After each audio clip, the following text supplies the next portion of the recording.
back live with Andrew Bolt with the Bolt Report. Islam's holiest book, the Quran, describes God's messenger first preaching tolerance and then preaching violence in his career.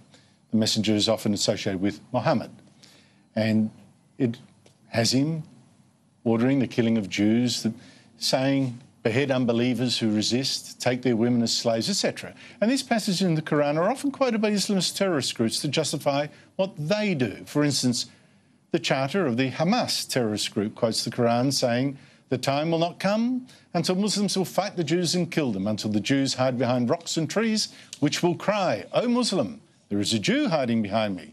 Come on and kill him. Which gives us all a problem, Muslims and Christians and non-believers all. Can a faith with teachings like that be made safe in a Western society where we expect Jews and Christians and Muslims and everyone just to live side by side? Well, joining me is a Muslim reformer, now visiting Australia from the United States, where he's the president of the American Islamic Forum for Democracy and has testified on extremism to Congress, among his many other activities. He's the author of a book of essays titled, Which Islam? Whose Islam? He's Dr. Zuhdi Jafza. Thank you so much for joining us, and thanks for coming in. How can Islam, and you know the passages better than I, which has passages saying, you know, kill unbelievers who resist, kill Jews, make slaves of captured women, etc., be made safe for a Western society? Is that task hopeless? Well, if you look at the leadership, the establishment, if you will, that's running our faith, most of our faith community, it's a big problem. But I would tell you, just as many Western religions, there's a process of reformation, and we should not have an ahistoric approach to Islam. So I'm here tomorrow. We'll be at the Melbourne City Conference Centre talking about which Islam, who's Islam, talking with the Muslim community and the faith community about what should be the strategy in the West. And it's easy, as we see, for example, in Australia, you've had 220 jihadis go to fight with ISIS. 70 died there, and now you're dealing with whether to strip their citizenship, what to do with the jihadi wives as they return. This issue, actually, before they become, and I'm a physician, but my whole life I've been a devout Muslim. My family helped build multiple mosques across the United States, and one of the things that was clear to me was not only what we were against, but what we were for. So as these Australian Muslims, American Muslims decide they want to die for ISIS or die for the jihad, you can try to deprogram them, which is extremely difficult because those literalist interpretations of the Quran is going to take a generational process of reinterpreting them, sometimes dispensing some and saying it only related to the 7th century, not to today. We can drill down on some of those details. But at the end of the day, what will they die for? I joined the U.S. Navy and served for 11 years because the only thing I'd ever die for is our American identity, our Constitution, and the legal right to be free as an individual. The Sharia state, wherever it exists. So who is the enemy of the West? It's not only radical terror groups, but the cauldrons that brew them. The Saudi Wahhabi state, the Islamic Republic of Pakistan, the Islamic Republic of Iran, all of these Islamic states have an identity that inculcates sort of a Sharia supremacism. And until we as a Muslim community separate mosque and state and begin to develop Muslim identity separate from the flag of the state, we're never going to defeat radical Islam. There are, in fact, as you say, there are actually two struggles here. One is to divorce church and state, which Christians have managed to do since the Vatican lost its papal states. But the other is you look at the Quran and you see these exhortations to violence. And someone like the Islamic State will behead people and they'll say, you know, they'll issue a statement, as the Quran says, how... It's all very well to say reform that, but how do you do it when you've got a Quran that is said to be dictated by God to the messenger himself?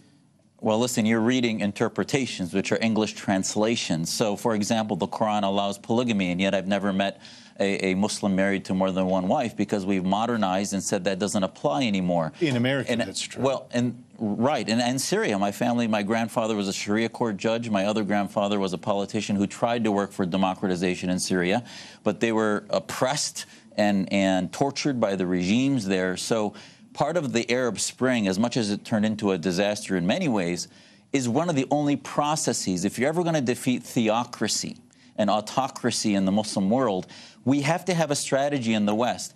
Your Muslim community here can do things we just can't do anywhere else. So we have to have a tough love, which is, in America, we're seeing now with Congresswoman Ilhan Omar, an infantilization of her, where she's being treated in a way that is childish and patronizing, rather than holding her up to the standards of human rights, standards of equality of women, treatment of Jews. Her anti-Semitism is being tolerated by the left. And this battle, by the way, you'll see the left is negating, in your country and ours, the value of patriotism, the value of our identity. And our Muslim Reform Movement has a one-page declaration that has principles that you can use, that we have leaders in Canada and Europe and in America that believe in, that can thus begin to bring back what Australian identity means to counter-radicalize. Look, you make great points, but the point here for me is, one, you've got what is said to be the Word of God, and you say, well, it's a literal... but that is what a faith is based on, this document. When you're looking at the Quran, you're reading these things about how you should treat Jews, etc., etc. What's going through your mind? What do you believe in if you don't believe in that? On the front of our website, Andrew, it says,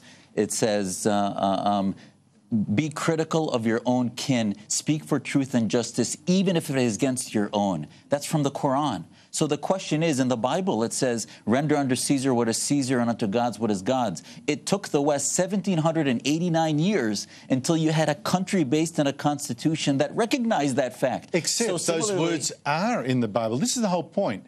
If you ever look at Muhammad, in his actual career, he was killing people. He was actually doing what the Quran suggests he should do. In the life of Christ, and I'm not a Christian, but in the life of Christ, he struck no man, no woman, actually preached non-violence, and there's not a word in the New Testament about go and smite people or hack their heads off. I'm not going to tell you that Islam is a pacifist religion, but I do believe that the Prophet Muhammad was a moral leader. So yes, he mixed the head of state with the head of a religion and the head of a military. Now, to say that you can reform Islam by saying the Prophet Muhammad was evil or barbarian, that can't happen. I believe he was moral, just as when I followed my generals and my admirals in the U.S. Navy and they fought in Iraq and said, kill the Taliban where you find them, that was a moral construct. So what we need to do with our Muslim communities domestically is to ask them, will you fight with the Australian military, or do you believe if you're in a Muslim-majority country, you'd fight with the jihadists in the military of the Turkish Islamists, or the Saudi Islamists, or the Iranian Khomeinist Islamists? If that's true, then they're an insurgency in your own country. If they believe in fighting for your constitution and your country, then that is the military that they will follow. So we have a jihad against jihad. We believe in our reform movement that it will only be secure in Australia and in the West when we have a jihad against jihad and we end the concept of armed jihad. So you're right. You can't modernize Islam if you think that there needs to be an Islamic army and an Islamic state. So before you get into the details of scriptural interpretation, you have to destroy the concept of the Islamic State. Martin, we've run out of time, so I can't pursue this. That's twice you've referred to something I think is very important. The challenge isn't just from Islam. The challenge is also in affirming what is good about your own society. And, you know, it's like the defences are being rotted out from inside. And that's why I'm a conservative and a liberal, because I believe that's the point of view to do that. We are absolutely at one on that. Zuhdi Jasser, where can people hear you on your tour? Our website is aifdemocracy.org. Tomorrow aifdemocracy.org. We'll be at the Melbourne City Conference Centre tomorrow having a panel, a conversation with the Melbourne community. Don't miss it. 7:30. I'll try to put that on my blog tonight. Thank you. Thank you so much indeed for your time. God bless. After the break, the panel.